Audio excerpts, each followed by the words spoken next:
Hi everyone, it's me again. I hope you're doing well and that the online learning is going okay. Make sure you check out my office hours tomorrow in case you need me, okay? So I'm going to continue reading our Land of Stories. We are starting with chapter 4, which is called The Land of Stories. And we just found out that the book was glowing, which is kind of interesting. So here we go. Alex had been acting strange all week. Connor had noticed right away because she wasn't as talkative and upbeat as she usually was. Instead, she was very quiet and looked like she was in a deep state of confusion. When they ate breakfast, she barely acknowledged it when her brother said good morning. During school, she stopped raising her hand so much. After school, she barely said a word to Connor while they walked home, and as soon as they got home, Alex would run up the stairs and lock herself in the bedroom for the rest of the day. "Are you feeling okay?" Connor eventually asked her. "You seem different." "Yes, I'm just tired," Alex said. Connor knew she must be tired because she didn't seem to sleep anymore. Every time he had gotten up in the middle of the night to get a glass of water or use the bathroom that week, the lights in his sister's bedroom were still on, and he could hear her rustling about inside, working on something. He didn't have to be a genius to know that his sister was dealing with more than just insomnia. He had seen enough health videos at school to know that girls his sister's age were expected to start going through mood swings and changes, but Alex had become an entirely different person. Something very serious was bothering her, and she was keeping it to herself. "Can I borrow some of your pencils?" a wide-eyed and wide-awake Alex had asked him late one night. It was like a peacock asking to borrow some feathers. He wasn't sure how to handle the request. Surely she still wasn't doing homework at this hour. "Don't you have like hundreds?" Connor asked her.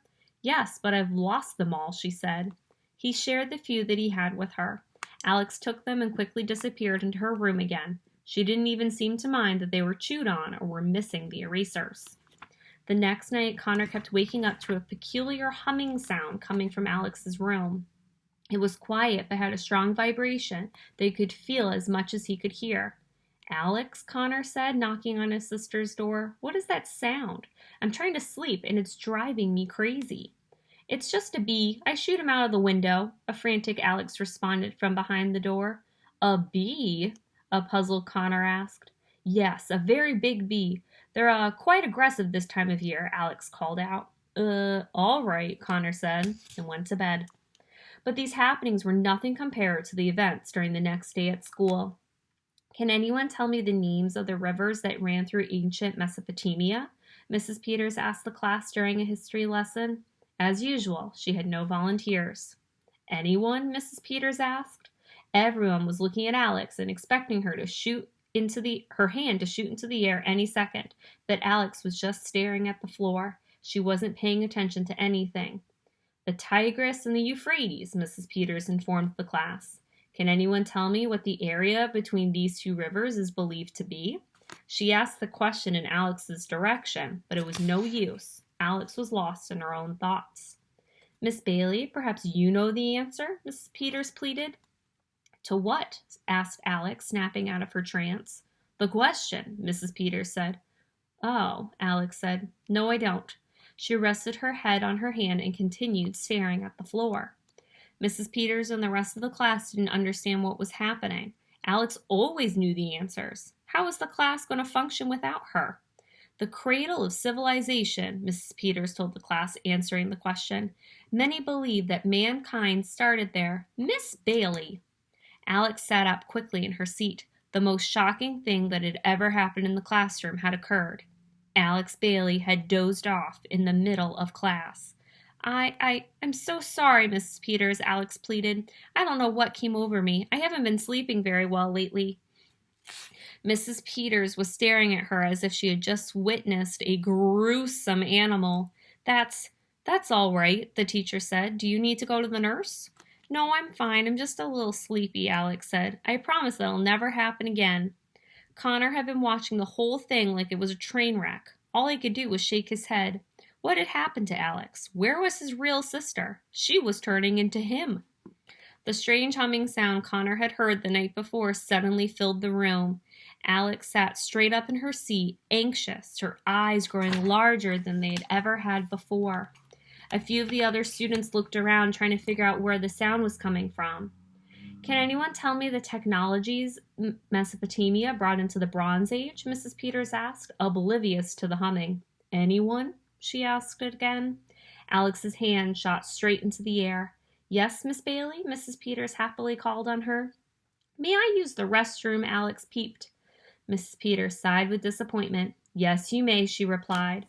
Before she had finished granting Alex permission to leave the classroom, Alex had already jumped out of her seat, grabbed her school bag, and headed out the door.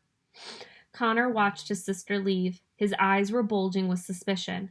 Why had she taken her backpack with her to the bathroom? He had to know what was going on. He was going to confront his sister here now at school, where she had no place to run and no bedroom to lock herself into. Mrs. Peters, Connor called out. Yes, Mr. Bailey, Mrs. Peters asked. Can I see the nurse? He asked. What for? She asked.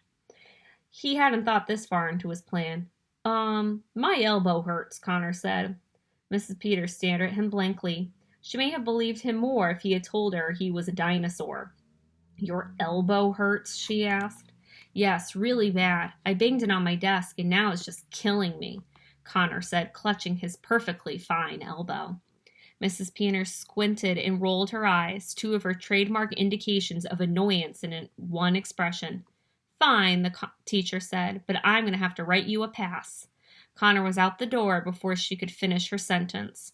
Meanwhile, Alex burst into the girls' restroom. She quickly looked underneath all the stalls to make sure she was alone. She zipped open her school bag, pulled out The Land of Stories, and set it on top of a sink. It was glowing and humming more than ever. Please turn off, Alex said to the book. I'm at school. I can't get caught with you here. The sound and shine slowly faded, and The Land of Stories returned to being just a normal book. Alex sighed with relief, but panicked once more when someone else suddenly charged into the bathroom. It was her brother. Connor, what are you doing in here? You can't be in the girls' bathroom, Alex shouted.